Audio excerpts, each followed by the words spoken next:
So Scotland 16, France 20, and France nick it. I say nick it because I think Scotland should have won this game. I predicted Scotland to win by about 5 points, and I think that's how it should have been. They will be absolutely gutted. France, it stayed close, and when it's close, they can do anything because they're so powerful. Their subs made a difference for sure. So let's get into this game, supported by Lifting Giants this video, and we'll look at some of the key themes that came up and how this match was won. If you like these sorts of videos, please do subscribe and like, that would be awesome.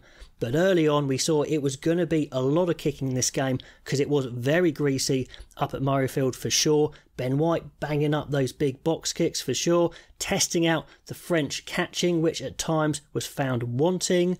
Jalabert fumbles the first one on about 7 minutes and Darge is on it like a flash, and bang, you can see Scotland change gears. They know that's the ball they need to attack off. Disordered defence.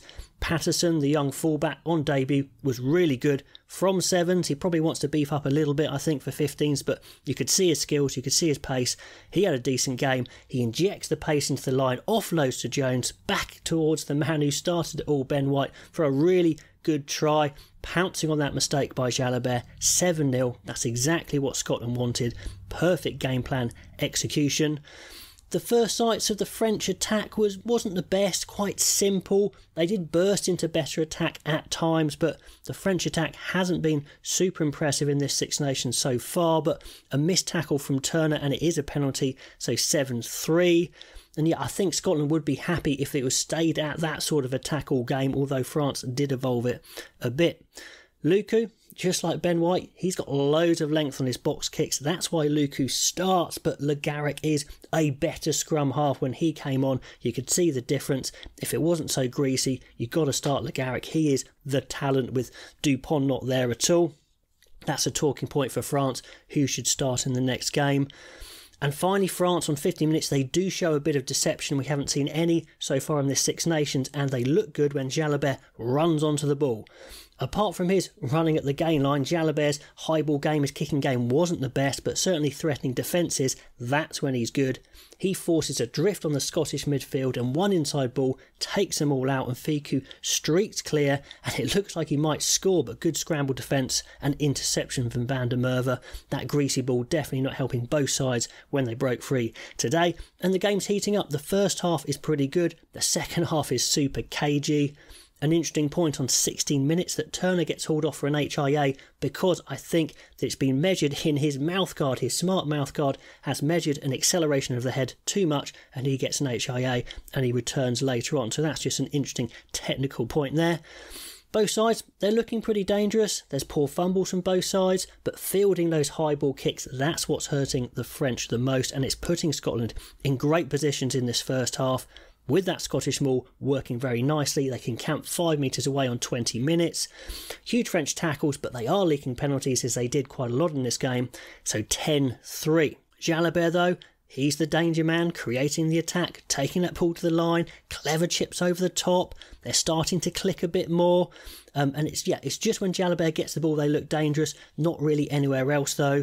The forwards, they're not really looking to interplay. They're not getting that offloading game that we saw that was so dangerous in the World Cup. So France aren't quite there in attack, that is for sure. And Finn Russell, I thought he had a really good game. His tactical kicking was excellent, putting France under pressure. He's very cool in those situations, and he had a really good skill game, absolutely. 28 minutes, soft penalty from France as their whole backline creeps up. That was a freebie, so that's 13-3. And yet one area France though did win, I think, in this game is the breakdown. That kept them in the game. Guys like Audrey, very good in there, turning some ball over. And France actually get a penalty off that. Scotland lose the ball straight from kick-off. Jalabert's there, the magic man, flings a huge pass to Fickou. He's in acres of space and he gets in the corner. Really good conversion from Ramos. You know, conversions like that, they're so vital. 13-10, they're back in the game. Interesting as well, I noticed France actually using controlled breathing in their huddle. That's a psychological method to reduce arousal, to calm down. So interesting that. I've seen other teams use it as well. Anyway, 33 minutes. No side can actually keep the control though, because these greasy balls, these fumbles, 3 high ball fumbles now for France. Jalabert, another one, gives Scotland attacking position. And he misses a bad penalty kick to touch later as well. Jalabert, I thought he had quite a poor game in the wet apart from the running attack. And on 33 minutes, Scotland's attack seems to be slicing through at will actually. Some poor French tackles this time. Tuipulotu, brilliant carries all game. Turner slicing through. 5 metre penalty. Tap penalty. Huge moment. France defending for their lives. It's too many penalties and France get a yellow. And then Scotland have a big scrum. They know their scrum's been pretty solid.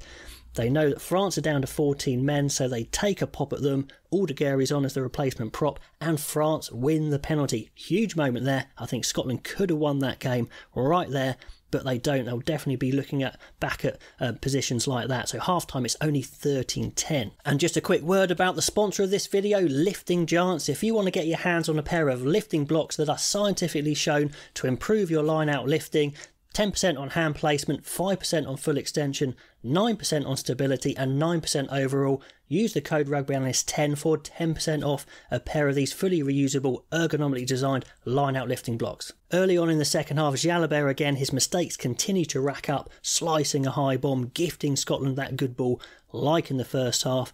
I think when Roman Intermac is fully fit and he's close, he may be straight back in, even in this Six Nations, we'll see. But a cold drop by Cummings this time wastes another good opportunity for Scotland. They just needed to take one more opportunity, and France actually survived that yellow card period, not conceding any points, so that could have been ugly, but it wasn't. Those turnovers keeping France in the game, like I said, but Aldridge gets a nasty knee injury from one. That could see him out of the Six Nations. That's not good to see because he was playing so well in the ruck and carrying off the base at number 8. And at this point, I just make a note, this is a big test of Scotland's psychology. They know they could have scored a few more in that first half. Does the fear of losing mean they panic? Can they stay strong? In the end, I'm 50-50 on that one. Let me know if you think they blew it psychologically. On 50 minutes, Le Garrec comes on and ups the intensity straight away. It looks like France might score, but 2 spilt balls from Dante Pinot, Scotland's scrum penalty, Jalabert error, and it's Scotland that gets the penalty. 16-10. It just feels like one more penalty to take it beyond 7 points. That's going to be the game.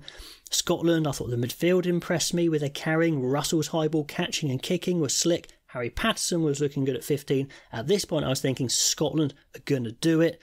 Get those 3 points. Get over the line. So the excitement had gone out of the game for sure, but it's still very tense. Loads of kick tennis with the spectators, basically the players in the middle, watching it. Are there going to be law changes to stop this ugly kick tennis? I don't know, but it's so greasy. You know sides just don't want to make mistakes in their own half. On 69 minutes, we get the crucial play. France have BL Barry on the wing. They played Mo Afana in the first game. I've once said I want BL Barry on the wing because he's a proper winger with pace, and he showed it here. Le Garrec, lovely flat pass. Interest Kyle Rowe.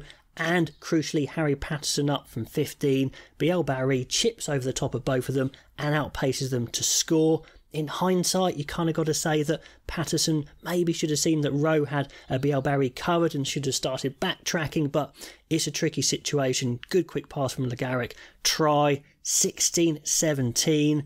Back to the kick tennis, of course, but France really know they could take it now. Monster maul from them. Deep inside the Scottish half. Get the penalty. 16-20. And it looks like France have it.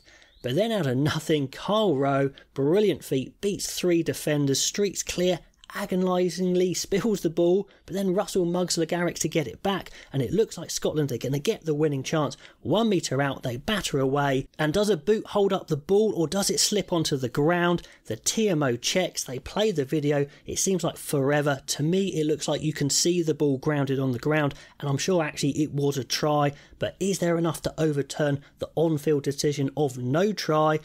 He says no, not quite enough from the ref. Heartbreak for Scotland. France get it done. 16-20. Crazy stuff. So like me, do you think Scotland should have won that game? France, they hung on in there. They got it done. Well done them. Great try from BL Barry.